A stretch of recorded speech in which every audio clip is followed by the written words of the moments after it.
Hi again, everybody, and welcome to a special one-on-one edition of Newsmakers. I'm Jerry Roberts. It is Thursday, September 18th, and I am very pleased to welcome back to the show Assemblyman Gregg Hart. Uh, Assemblyman, thanks so much for joining me. We were originally going to sort of have a meander about the end of session and what happened, and then all of a sudden, a lot happened, and much of it concerning, or at least of particular interest to our audience, the Sable oil situation, and you were right in the middle of that. Um, let's start there. There was sort of a grand deal about the state's cap and trade a program that went forth with a number of elements. One of them, which environmentalists really liked, was your bill, which would require Sable to get, as I understand it, a coastal commission permit uh, to reopen this disputed pipeline. If I got that about right? Yeah, that's essentially it. The big issue that our community is facing is the restart of the old All-American pipeline, now Sable, without environmental review about the consequences of that. And Senator Lamone and I began working on this issue almost a year ago, trying to make sure there is a path, number one, for our community to have a voice in this decision, and number two, to make sure that California's environmental regulations are respected and there is a full environmental analysis of this plan to restart the pipeline. And in going through working with the state agencies that have various different permit authority over this operation, it became apparent that there wasn't a single overarching environmental review structure for that decision. It was a series of silo decisions by state agencies. Senator Lamone and I organized a town hall meeting in January of this year where Secretary of Natural Resources Wade Crowfoot came down with representatives from the Fire Marshal and the Fish and Wildlife Service and the Coastal Commission and all the other state agencies. Julia Dreyfus, let's be fair, was the star of the show, but go She ahead. was, as she's the star probably in every show that she's in. But it was very apparent from that meeting and that conversation, and Secretary Crowfoot said it out loud that we need an umbrella organization or state agency that will look at the project in its entirety and really give it the rigorous environmental review that it needed. So this whole year has been trying to create that, and the most obvious partner in this work is the California Coastal Commission. This is what they do. They are prepared, to evaluate a project like that, to take all the component parts, get the information. They have regular, transparent public meetings that the public can access. So I introduced a bill that would really codify the existing law. The Coastal Commission has the authority to do this now, but it's under dispute. Sable has contested that jurisdiction of They the Coastal. said that a pre-existing permit was all they needed, that the Exactly. county had signed off on, oddly enough, which is a whole different And story. that goes way back. And the point is, this is a different situation and a different time with a different project and deserves full environmental review. So my bill simply clarified that jurisdictional authority for the Coastal Commission. And I'm confident. In fact, the governor has scheduled a signing ceremony for the bigger bill, which the language from my bill was included, and I'm very pleased about that. I'm going to try to travel to San Francisco tomorrow to make it for that signing ceremony, and that will put this issue to rest and make it very clear that the Coastal Commission has the authority to issue a coastal development permit, and Sable can't begin operations until that happens. So clarify something for me. As I understood your original bill, it would have taken effect upon the governor's signature. This legislation, however, according to the reporting I've read, does not take effect until January 1st. Why the time lapse and what's the significance of that? Yeah, it's all confusing because my bill always was going to go into effect on January 1st. There was a moment in time about a week ago or so where there was a possibility that this language would be included in a budget trailer bill, which would have made it effective immediately.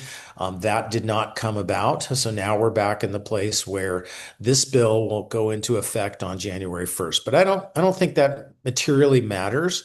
There's litigation going on right now. And I would imagine if a judge is looking at these facts, the Coastal Commission is asserting that they have authority. Sable's saying no. The state legislature, in this session passed a law to clarify that. The governor signed it. I think if I'm a judge looking at those facts, I say, the Coastal Commission should assert its authority and require a coastal development permit. And I have been assured by the governor's staff that the other elements that Sable requires, final approval from the fire marshal and easement through state parks, will not happen until after the Coastal Commission takes action. Because really, the whole premise of this, the point that Secretary of Natural Resources Crowfoot said is we don't want piecemeal decision making. We want to make sure that this is a rational process that the public has access to, and the full environmental impacts of this proposal are adequately analyzed. And that'll be what happens as a result of this legislation. Yeah. Now, I may be misremembering, but didn't you also have assurances from the governor's staff that the fire marshal wasn't going to take any action until there was a public meeting? Touche, and that's fair. And I made that point to the governor's staff. And for what it's worth, I have additional assurances. But you're right. Double secret. It's one of the reasons I'm going to the signing ceremony tomorrow to make sure I can talk to the governor directly about this. All right. Well, I've compared this Sable story to reading a Russian novel, but it's getting more like reading a Russian novel in Russian because now we got the judge, the Superior Court judge, has basically ordered the supervisors to re-vote on the transfer of permits. The Coastal Commission has already fined them, I think, Sable $18 million, if I'm not mistaken. Sable has countersued. They're threatening to sue over your legislation now already. And then we see, I read in Newshawk this morning that the district attorney has filed 21 criminal complaints against them. What can you tell us about that? Well, I think the district attorney has looked at the facts as they exist and said this company is acting like a rogue. They went ahead and did a whole bunch of work in stream beds on the Gaviota Coast in a sloppy fashion without permits and without any kind of monitoring by the environmental organizations and agencies that are designed to protect the habitat and the public interest. And I believe, and I certainly haven't seen the pleadings, but the district attorney is a very thorough guy, and I'm sure he has evidence that leads to his office filing criminal felony charges against the company. Obviously, they knew what they were doing and they went ahead and did it anyway. It doesn't surprise me. That's been the fact pattern with this company all along. They announced to their investors that they were resuming oil production, kind of implying that they were a viable company that was able to, be profitable and that people should invest in their most recent stock offering. Turns out that wasn't the case. They didn't have the permits. The lieutenant governor, acting through her role on the State Lands Commission, scolded them. I think there are civil lawsuits that have been filed by investors alleging that they have manipulated the facts. I mean, this is really an incredible story. And, I think it points to the fact that this company can't be trusted. And I'm glad that the Board of Supervisors is going to get another opportunity to weigh in on whether or not Sable is financially viable to take over from Exxon for the operation of these platforms. These are major industrial facilities that the consequence of an oil spill is catastrophic to our economy and the marine habitat. We want to make sure everything is done well and properly. And at every step of the process, Sable's had an opportunity to do things the right way, and they have chosen to do things the wrong way. Yeah. Yeah, it's almost a way of operating in the world today that the president seems to model, which is, I'm going to go ahead and do what I want, and then you can try to stop me after the fact. And I'm just curious. I mean, do you have any concerns or fears or indications that the Trump administration is somehow going to get involved in any of this? I don't have any information, but I'm concerned, and I think there's any possibility that we can imagine coming from this administration in the form of an executive authority. But, the state has its own laws that govern operations in California, and we're going to assert our authority and make sure that California laws are followed. Yeah. We talked back in December about, what you were looking or what you were expecting from the Trump administration, how the state might respond. And you said that following Washington is not going to control decisions we make in California. But they have actually gone ahead and done just that. They blocked the state our ban on gas powered vehicles after 2035. They've revoked the authority on the tailpipe emissions. Um, I mean, have they has Trump just run over California's climate conscious, pro environmental sensibilities and laws? Well, they certainly intend to, and they're trying, and they're making things difficult. But ultimately, we still have a lot of authority. And the decision that the federal government made to abandon the regulation of auto emissions creates an opportunity for California to reconstruct our regulations under our state regulations. So I don't know that they thought this all the way through. You know, what they've essentially have done is taken the EPA out of the role of regulating these emissions at a national level and left it to the states. And I think California has full intention of following through on what we need to do to make sure that we continue to meet our climate goals.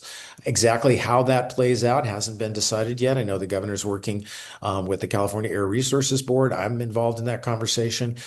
We want to put back in place what we need to do to make sure that California continues to lead the country and the world on addressing climate issues. Yeah. Um, Let me back up to the grand bargain about the cap and trade we were talking about. I guess it's Senate Bill 237, maybe, if I have that right, where of which the Sable situation is one piece. The other part, which has gained a lot of concern, I think, in environmental precincts, is uh, authorizing what 2,000 new oil wells per year for 10 years in Kern County. Again, the governor had pledged, I think, 2045 there wasn't going to be more oil drilling in California. He seems to have abandoned that goal. How concerned are you about at a time when we're allegedly trying to reduce emissions that we're actually going to be generating a lot more? Well, this is an extremely complex subject, and I'm happy to dig into it. Last year, I carried a bill that would require oil refineries to keep a certain supply of fuel on hand to avoid price spikes. So I really dug into this issue and have been working closely with the California Energy Commission on this transition problem. What's happening in California is we are reducing emissions. Gas demand by drivers is going down. But at the same time, refineries for oil that are turning oil into gasoline in California have been closing. And those two things have not been aligned precisely. The decline in gas consumption, for example, kind of ticks down at a 1 or 2% rate a year. Because people are transitioning to electric vehicles. Exactly. And they're more popular every day. And we expect that trend to continue and ultimately, deliver tremendous savings to drivers from fuel consumption and also better air quality. But the refineries that are producing the gas they cannot turn themselves down and up in their production. They're either on or they're off. And the major investment that's required to keep these refineries operating is significant. And in the next 5 years, there are many refineries around the state of California that are going to have to make a very difficult decision about whether to invest to keep those plants operating or not. And one of the problems that they have faced is declining oil production in California. And the pipelines that feed those refineries are getting dangerously low because there has not been new oil production in California in the last 5 years, in Kern County in particular. That's about 80% of the oil production in California occurs in Kern County. And there has been a CEQA lawsuit underway there that has frozen the ability of oil companies to drill new wells. That problem, because it is a problem to the refineries because of the oil pipelines getting low in their capacity and the fuel and the resource going to the refineries is reduced. is the challenge that we're trying to face in the short term to try and keep those refineries open so that the supply and demand of gasoline in California doesn't get out of whack and prices go high. What's really difficult in California in regard to gasoline is this is not a public utility. This is a private company, series of private companies that control the market, and we are really victims of their financial decisions and circumstances in a different way than we are with other utilities. When it comes to natural gas or electricity, those are regulated public investor-owned utilities. The state has great regulatory authority on how they operate. Those utilities are guaranteed a profit on top of their expenses, and energy on the electricity and gas side is provided in a system where government has a lot to say. When it comes to gasoline, that's not the case. The individual decisions of these refineries and these oil companies, create a market, and California consumers are at risk of decisions that those companies make that affect the fuel supply in California. So there's a real serious problem in this transition. The legislation that I carried last year, legislation that Nancy Skinner carried the year before, has begun to try and open the transparency of these operations to the California Energy Commissions so that they can understand this marketplace in a granular level and work with the oil companies collaboratively to figure out a way to maintain the needed oil supply that we have to have because people are still driving cars as we transition to a non-fossil fuel future. And California, frankly, is leading the country in trying to do this in a way that works. But it is not a problem unique to California. Refineries around the globe are closing. Huge refineries in Texas and in other places around the planet have closed in the last couple of years because of this economic challenge. So we have to navigate this carefully and thoughtfully. And this legislation that combines the ability for the Kern County EIR to be sanctioned and allowed to go and oil production to resume there in combination with the requirement that resumption of oil production in the Santa Barbara Channel go through the Coastal Commission, I think is a balance of the two interests that works for the state of California. Yeah. Yeah. There was an interesting piece in the New York Times this week about all this, trying to wrap it all up. The headline was California's environmental past confronts the economic worries of the present. As a practical matter, all this we're discussing refineries and Kern County wells and so on. What it matters, to the average guy is how much is my gas, and we of course pay more than anyone else in the country for gas. But are we going to see $6 a gallon gas? I mean, where does that fall in all of this conversation and this attempt to try to balance all of these various interests? Well, that's exactly the question, and that's what we're trying to avoid is gas prices going up. And the best decision anybody individually can make is to transition to an electric car because you get out of this entire problem, and that benefits us in the long run, as I said, from both financially for that individual who makes that choice. It's cheaper to operate an electric vehicle than it is a gas-powered car. But there are many people who have very different circumstances at home about charging, and there are many people who live in apartments that don't have access to chargers. So the problem is multifaceted, and we need many solutions to all of those different problems. I think there's going to be legislation next year that really targets long distance commuters who are driving older vehicles because they disproportionately spend more money and use more gasoline and pollute more than other drivers. I saw some statistics that about 10% of California drivers in that circumstance who have long commutes with old cars contribute vastly more greenhouse gas emissions and air pollution than other drivers. So, and environmental organizations were pushing us as part of these negotiations to include some pilot program incentives to get those cars, those drivers to transition to electric vehicles. I think you're going to see that early next year. In addition to stabilizing the oil supply that we did this year with the Kern County EIR certification, we need to more aggressively reduce demand because refineries will close. That's just a fact. The economics of that business is changing, and the individual companies that run those refineries are going to make decisions in their best interest. They're not in business to care about the California consumers. It's our job in government to try and manage that transition in a way that doesn't raise gas prices. And one of the best tools we can use is to encourage more people to adopt electric vehicles as fast as possible. Yeah. When the governor signed your refinery bill last October, he was really on a roll in denouncing oil companies and for price gouging and accusing them. He seems to have a much different tone now. I mean, do you think in retrospect that bill was the right way to go? Do you think he took the right tone at the time? Just assess sort of the policy politics interface of that whole situation. Yeah, I think it's been essential that we have access to information that these companies, getting into their books and really understanding this business in a granular way, because otherwise we're flying blind and we're reacting after the fact to the decisions that they make in their own interest.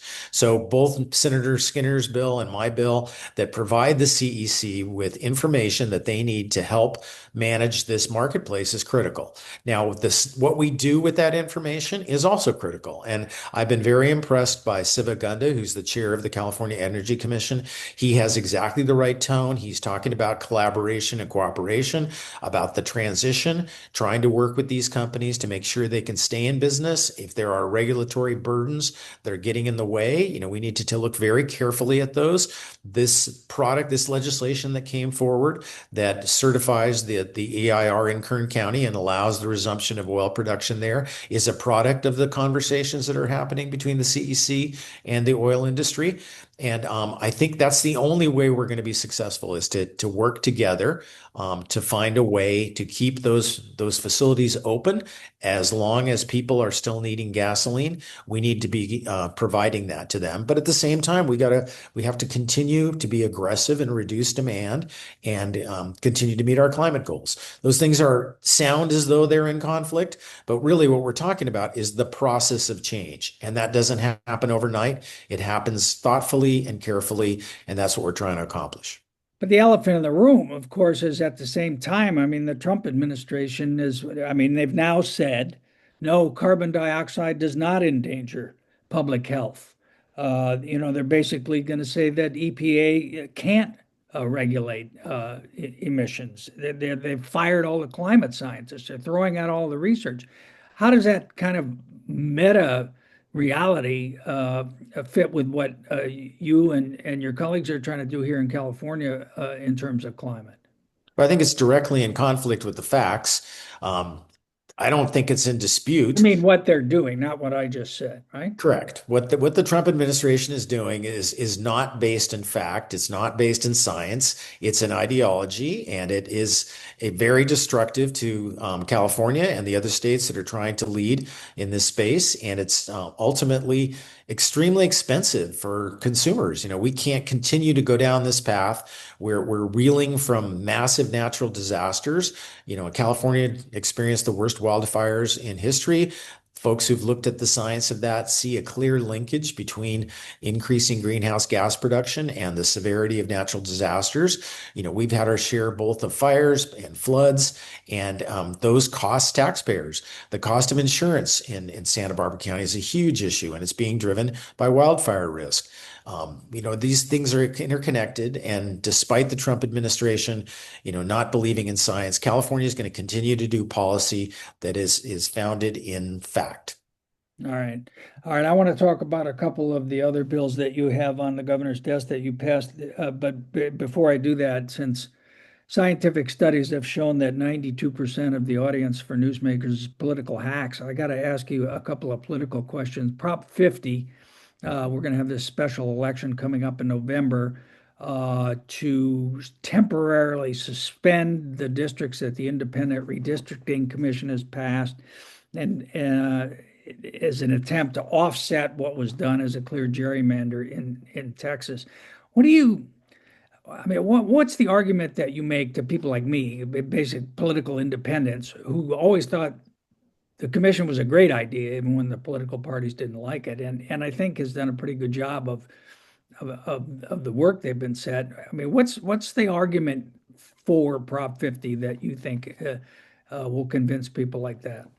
Well, we're reacting to what Texas did and what the president demanded Texas do. He called Governor Abbott and said, "I want 5 new seats." I think the story behind that request is that he recognizes that the policies he's advancing are extremely unpopular. You look at any polls, each piece of this, the Medicaid cuts, the attacks on educational institutions, the attacks on immigrants are all extremely unpopular. And I think he was looking ahead and saying, if there's a fair election in 2026, it's very likely that the Democrats are going to get control of the House of Representatives and create friction on his agenda. So he wanted to try and change the rules of the game, which is completely unfair, and got Texas to add what looks like 5 additional Republican seats to the mix. California has responded to say, we're not going to stand by and let you rig the election in 26. There's too much at stake. California is getting crushed by the attacks on our values, and we need to stand up and fight. And the Independent Redistricting Commission is a valuable, appropriate way to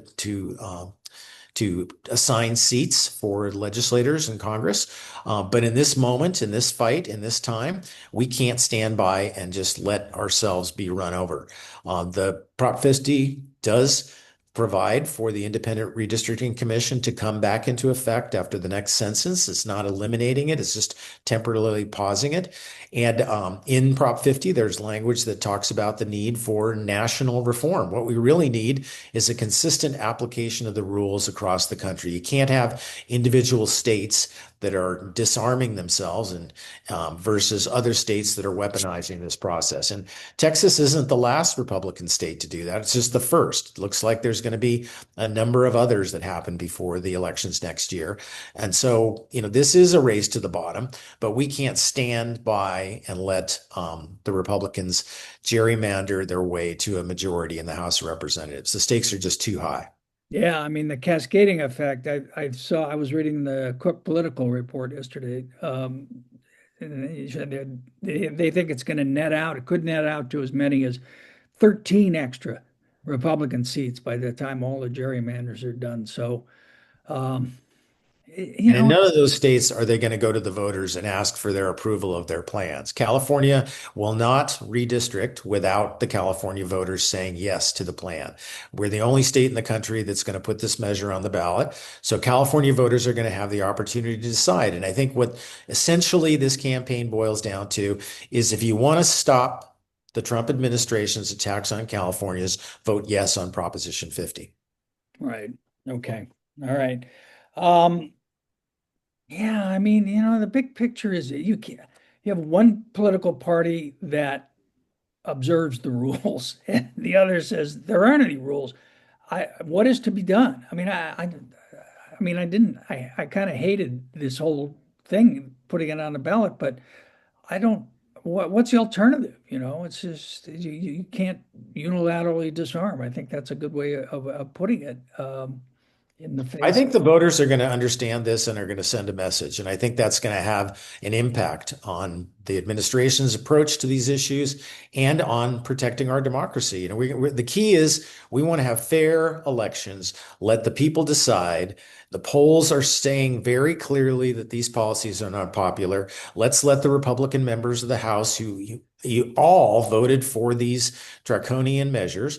Let's let them stand in front of their voters and defend their record and have an election that's fair and see what the country wants to do, what direction we want to go. I feel very confident that these policies are not sustainable. They're not in the best interest of California, the country. And if we have a fair election, I think the voters are going to speak loud and clear. The first salvo in that election process is this November 4th, when California voters get to say, we don't think the Trump administration changing the rules in the middle of the game is fair, and we want California to respond. Yeah. All right. All right.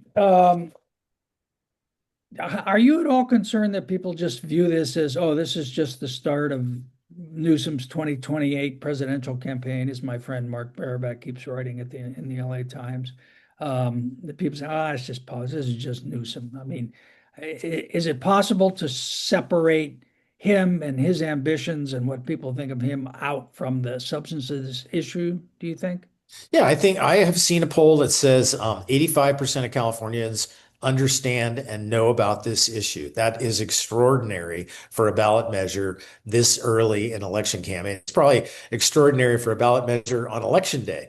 So I don't think there's any ambiguity here. I think it's a clear choice. I don't think it's related to Governor Newsom's ambition. I think it's a simple, binary choice. Are we going to fight or are we going to lay down? And I think Californians are ready to send a message to the world. All right. All right. Let me ask you about a couple of other pieces of legislation you got moved through both houses this time that went to the governor. We have already talked about the Coastal Commission development permits, which would affect other projects as well, right? Not merely Sable, or I mean, is there a category of other? It's a category, but it's a very limited category. It applies to pipelines that have been abandoned for 5 years. So there's nothing else that's covered by this bill at this point in time, other than the Santa Barbara Channel and the Sable proposal. Right. But as a policy matter, it also states this is a bad idea to Yeah, have and 5-year-old essentially, pipelines that, yeah, it reconfirms the fact that the Coastal Commission ought to be weighing in on these matters and doing full environmental review, as is their job. all right. And then you had AB 14, Blue Whales, Blue Skies, which if this were 2014, I'm sure would be the most talked about legislation of all because it's protecting whales. What's the summary line on that one? Well, this has taken 3 years of work. Damon Connolly, one of my colleagues in the legislature, and I have co-authored this bill, and it takes the voluntary program that's been in place in Santa Barbara and Ventura County for a number of years. It was expanded over time to other sections of the coast. Well, essentially, what it does is it recognizes shipping companies that are going up and down the coast of California and rewards them for slowing down their ships. That's the biggest cause of whale strikes, is ships going too fast. And when they reduce their speed, you increase the distance and the safety zone for whales. There's less disruption to their the acoustic environment underwater that causes communication problems for whales. And it also reduces air pollution that comes on shore. So it's a really strong, powerful idea that has been very successful at the local level. The idea is to take it statewide and to increase the visibility of the companies that are doing the right thing. Perhaps Governor Newsom will participate in the award ceremony. The companies are not even really interested in the financial incentives that came along with the local program. It was really recognition that they were doing the right thing for the right reason. And it's really a fantastic bill that I'm proud we finally have now gotten to the governor's desk. And I'm pretty confident he's going to sign it. All right. And then you had AB 632, local housing and safety compliance. And I was scratching my head about this, just reading the summary. I didn't really go into depth with it, but it's about state housing laws, fire safety regulations, and restrictions on unlicensed cannabis activities. That's what jumped out at me. What's the thrust of this measure? Now, local governments came to me and said they have a problem with landlords that are violating health and safety codes. They have unsafe living conditions, or cannabis operations that just set up and ignore local regulations and leave and go out of business. And the idea is to give local governments an authority to put a lien on the property so that they can accelerate compliance with regulations. It only applies to very egregious situations, and it's just another tool for local government to get compliance with the regulations. Right. And then you had two others, AB 1108, which is regarding independent medical examinations. Yeah, this is a bill that came about from a grand jury report here in Santa Barbara County. The grand jury looked at a number of deaths that had occurred at the county jail and said that there's a conflict of interest problem because the sheriff and coroner are the same person.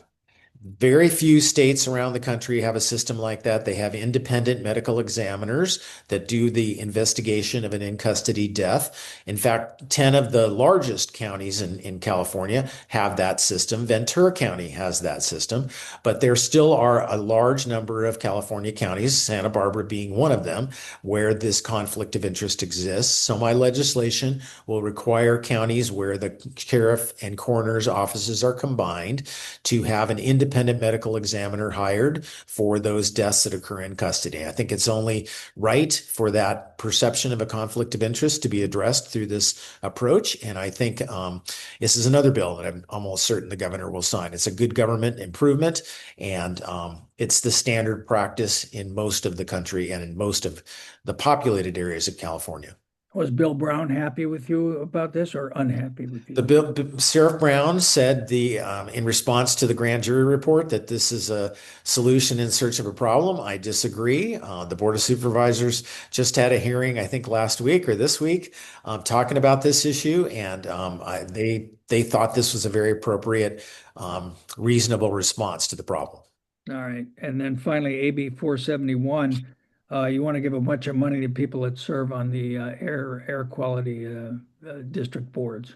This is another bill that came about from local experience. There's been a challenge keeping a quorum for the Santa Barbara County Air Pollution Control District and other small districts around the state because the folks who serve in those positions are not compensated at all. So this provides a modest stipend for them to do that work.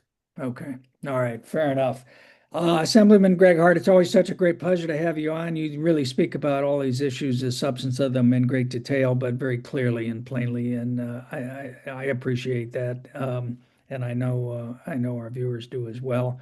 I remember going back to COVID when you were the guy who they trotted out there to try to help us understand what was going on. And we're still trying to understand what happened. But be that as it may, thank you very much for taking the time to speak with us today. And we'll talk again soon.